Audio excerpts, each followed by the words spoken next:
peuple congolais azozela makambo belé na ba politiciens. Malgré peuple congolais pe azani ebele ko sala mais azozela makambo belé na ba politiciens. Eza na bisika ebele na Congo oyo mai ekomate eza bisika ebele oyo peuple congolais azana accès na eau potable te ko banda même na capitale ba pays désertique eza ebele so tali na carte au mona pays eza vraiment désertique mais batu bazana accès na eau potable biso na ba rivière nyonso tozana ngo na ba mutu nini akolongola compagnie ne esika ezali aye ko tchango na Congo esika mo courant ezala te 3 jours sur 7 par semaine. Un délai est très important pour le développement, pour le déplacement à peuple, pour le déplacement à marchandises. Tous dans la rivière, tous dans la lac, tous dans la fleuve, dans le et les plus poissonneux du monde. Donc, il y a une baquette pour s'autosuffire, tous dans la poste pour importer des poissons dans les bandes laté. Botonga na Congo o nyeso bomo na libanda botonga na Congo ba hôpitaux o bino bolinga ko kende ko se faire soigner na libanda botonga ba école o bolinga ko tinda bana bino ba kende kotanga botonga ngo na Congo mbote mingi na balandi ya Fieko TV boye bolam na chaîne na bino Firma Congolais Fieko TV bolanda biso de partout bisika nyeso bozwa mi bisika nyeso boya mi biso liboso ya TV liboso ya téléphone liboso ya ordinateur tout pesi bino merci na ndenge boya mi biso na mokolo molelo. Émission Lelo Torolobake demande le peuple, Tukolobela qui demande le peuple na année 2022. Torolobela, ok. Tozo Lobela, Tozo Senga na ba politicien, na président de la République, puis na gouvernement de Momba. Qui demande le peuple pour l'année 2022. Bobi keke teuti ko banda année à Sikambula sikeuti ko bandela bisombu les ana sika vraiment makasi toza juste le 9 le 8 janvier 2022. Peuple congolais azozela makambo belé na ba politiciens. Malgré peuple congolais pe azani ebele ko sala mais azozela makambo belé na ba politiciens. Et c'est un biloko belé ba politiciens faut fongo ya pote et sala que peuple akoka ko vivre malamu conditions sociales ya peuple ekoka ko évoluer makambo belé koka ko fongo malamu ka biso yango na toye na émission lelo to ko sala moi compilation ya biloko au peuple ya ba attente au peuple azana ngo besoin na année 2022. Le président de la République, Félix Antoine Tshisekedi Tshilombo, a sala qui tournait na Congo profond, a kendeki ko fêter, a sala a fêter qui va fêter ya Noël na Nouvel An na Congo, na kati ya Congo vraiment. Ils a initiative tout justement a bien sala qui mais réalité ba réalité a kutikuna nde eza ba réalité eza Naba Congo, ils ont na Bandundu, ils ont na Équateur, ils ont na province orientale, ils ont partout vraiment na Congo. En tout cas, il y a un peuple na biso za batante belé, surtout na Mbula Sika année 2022 uti ko banda peuple congolais zozela nini na ba tout bazo kambaye président de la République na gouvernement ni mobimba peuple congolais zozela ni peuple congolais zozela loka liboso peuple congolais zozela accès na eau potable. Ils ont soni tous en 2000, tous en 21e siècle 2022. Eza na bisika ebele na Congo oyo mai ekomate eza bisika ebele oyo peuple congolais azana accès na eau potable te ko banda même na capitale ya République démocratique du Congo mo Kinshasa soko koti na ba province kutuana eza ouest to mona ba vidéo mai ezo ma couleur bleu régie des eaux eza wana peuple congolais azana posa accès na eau potable peuple congolais azana posa komela mai ya malamu régie des eaux eza wana soki bozo ko kambute.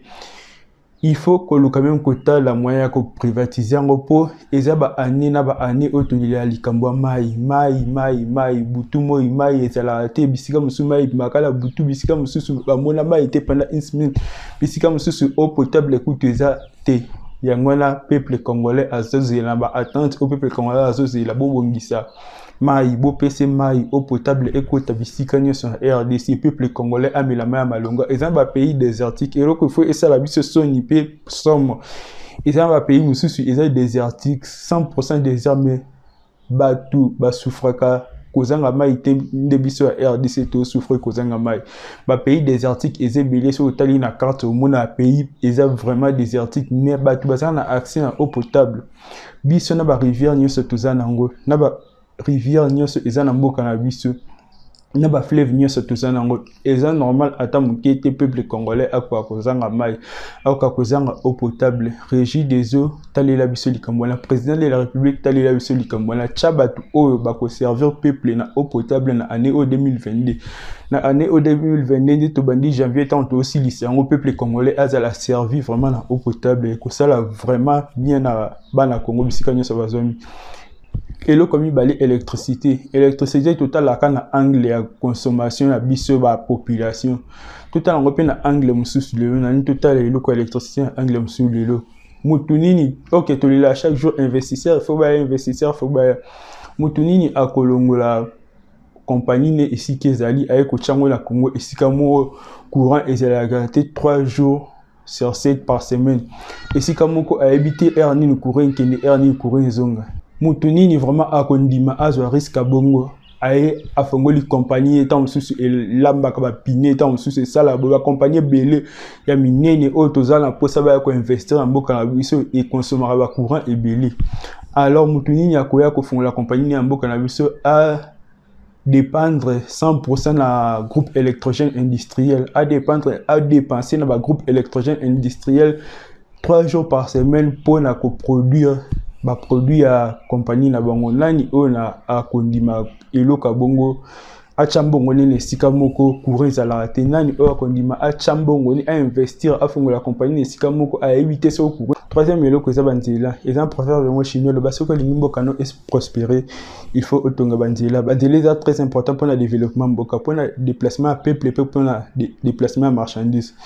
Tant que Congo et aux ala relié ils a pas cité le vraiment développement moko durable na mboka na biso tant que eza impossible ya kolonga Kinshasa ti Équateur na mutuka to na train tant que eza possible ya kolonga Kinshasa Lubumbashi tant que eza impossible ya kolonga Lubumbashi ti Goma na mutuka to na train eza vraiment impossible lingi koloba ke eza impossible pe ba marchandise elongwa pe na banzela na nyonso na lobby to travailler pour na reliement mboka na biso par route et kozala bien pour na développement mboka na biso. Soki mutu aloni na Goma aza na facilité à côté biloko nini kotinda biloko nini Équateur par nzela to ye moko asui pick-up ake a teki yango na Équateur ozala facile mutu o aza touriste aza na posa ko visiter Lubumbashi par nzela aza na possibilité na kotambola de Kinshasa Lubumbashi par mutu kana kotina mutu kakena Lubumbashi et au développer mboka eza bien et au développer le secteur du tourisme. Donc kotonga banzela eza très important dans le ba chinois ba pays loko ba Chine et comprenez loko wana ti lelo malgré bazana banzela bien malgré bazana banzela minene mais ti lelo basala ba jeti na construction banzela batonga ka banzela ba persa ka banzela sika pays loko Afrique du Sud eza relié okoko kende coin na mutuka mais ti lelo mona bazako maintenir bazako travailler kaka sur construction banzela na gouvernement la biso pe totala eloko wana vraiment année au 2022 tout ça la haute coquille pour na relier les 4 coins de la République démocratique du Congo. 4 eloko eza kolia tomoni volonté ya gouvernement tomoni ba effort ya gouvernement va importer quelques poissons ba importer ba tonne ba poissons ya chinchard na Namibie ba côté kango na RDC tomoni pe ici sur relance ya service national ba masango comme côté comme na RDC nyo ça est très important to féliciter gouvernement pour na ngo mais et l'autre koloba eza suffisante et l'autre monsieur to koloba to ko dépendre na ba Thomson ezouta ba Namibie te tozana ba rivière tozana ba lac tozana ba fleuve na mboka na biso eza ba les plus poissonneux du monde donc elingi koloba ke to ko s'autosuffire tozana posa ko importer ba poisson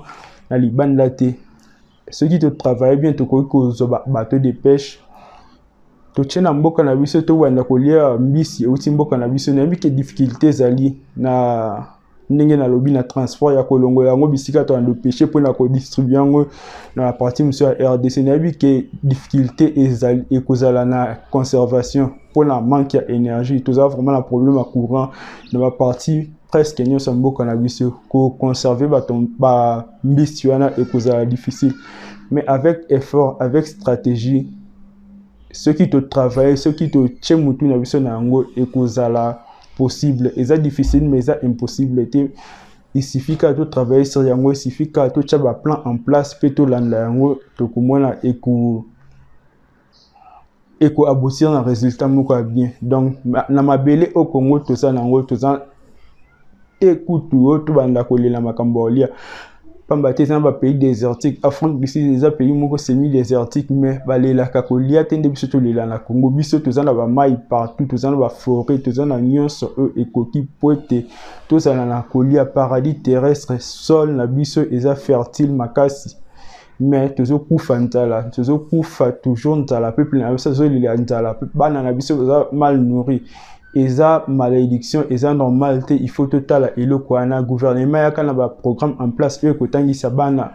agriculture déjà na ba âge assez na ba classe assez batanga agriculture batanga e kola élevage. Eza elo mot très important, eza ressources munene o to ça na ngona mboka na biso ceux qui te développer en au moins na ba crise na ba nzala ba malnutrition par bana peuple kolé la nzala e kosila. Donc agriculture, pêche, élevage, il faut encourager na mboka na biso eza eloko moko ya kotangisa yango batu ya kolobela yango butu moi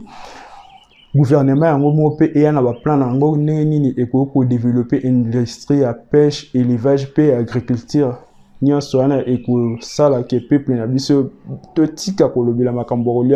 kolia etika kozala lix na mboka na biso. Très important pour le développement de notre. Cinquième eloko eza politique, ba politiciens congolais bozala na amour ya Congo, bozala amour ya Congo, bolinga Congo nde na peuple na nde bomilinga kabino moko.